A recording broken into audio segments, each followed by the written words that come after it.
खबर राजधानी रायपुर से। कांग्रेस विधायक दल की अहम बैठक है आज। नेता प्रतिपक्ष डॉक्टर चरणदास महंत की अध्यक्षता में यह बैठक होगी। खाद्य संकट, कानून व्यवस्था, बिजली के मुद्दे पर भी फोकस होगा। जल जीवन मिशन को लेकर सरकार को घेरने की योजना बनाई जाएगी।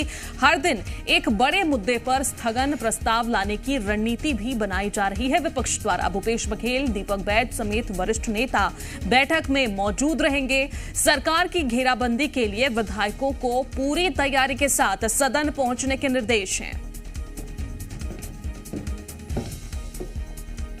और खबर पर ज्यादा जानकारी के लिए इस वक्त रायपुर से हमारे साथ राजेश निषाद लाइव जुड़ चुके हैं। राजेश, कई तरह के ऐसे मुद्दे हैं जिन्हें उठाने की पूरी कोशिश इस बार विपक्ष करेगा। आज चूंकि अहम बैठक है, इसके बारे में जानकारी दीजिए। निश्चित तौर पे देखिए, कल से छत्तीसगढ़ विधानसभा का मानसून सत्र शुरू हो रहा है। 5 बैठकें होनी हैं और देखिए ये 1000 से अधिक सवाल इस सत्र के दौरान लगाए गए हैं।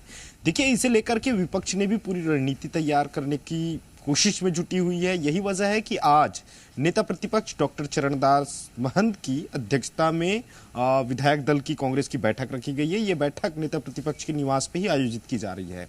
शाम 5 बजे से ये बैठक शुरू हो जाएगी और जिस तरह से जो खबर इस वक्त छन के निकल के आ रही है ये है कि चाहे बिजली का मसला हो, बीज खाद का मसला हो या इसके अलावा किसानों से जुड़े मसले हो, साथ साथ कानून व्यवस्था को लेकर के भी कहीं ना कहीं रणनीति बनेगी और इस रणनीति पे सरकार को किस तरह से घेरा जाए सदन के भीतर, ये पूरी रूपरेखा तैयार की जाएगी। और देखिए, इस बैठक में पीसीसी चीफ दीपक बैज की मौजूदगी रहेगी, पूर्व मुख्यमंत्री भूपेश बघेल मौजूद रहेंगे, साथ साथ जो वरिष्ठ या पूर्व मंत्री रहे हैं उनकी भी मौजूदगी इस बैठक के दौरान देखने को मिलेगी।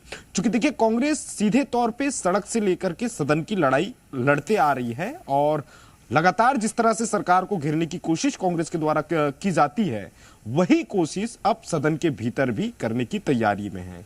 हालांकि बीजेपी ने भी पूरी तरह से रणनीति तय कर ली है। बीजेपी विधायक दल की बैठक इससे पहले ही हो गई है और उस बैठक में किस तरह यदि विपक्ष सरकार को घेरने की कोशिश करेगी, हमलावर होती है, तो कैसे उसका जवाब दिया जाए, उसकी रणनीति भी सत्ता पक्ष के द्वारा बना ली गई है। लेकिन कहीं ना कहीं कांग्रेस इस बार सत्र के दौरान अविश्वास प्रस्ताव लाने की कहीं ना कहीं कोशिश में जुटी हुई है, क्योंकि इससे पहले ही नेता प्रतिपक्ष डॉक्टर चरणदास महंत का इस मसले को लेकर के बयान भी निकल के सामने आ चुका है। अब देखना यह बड़ा दिलचस्प होगा, जब बैठक होती है तो और कौन कौन से मुद्दों को, कौन कौन से बिंदुओं पे विशेष चर्चा हो सकती है। जी चलिए, ठीक है, बहुत शुक्रिया। बैठक अपडेट आपसे लेते रहेंगे।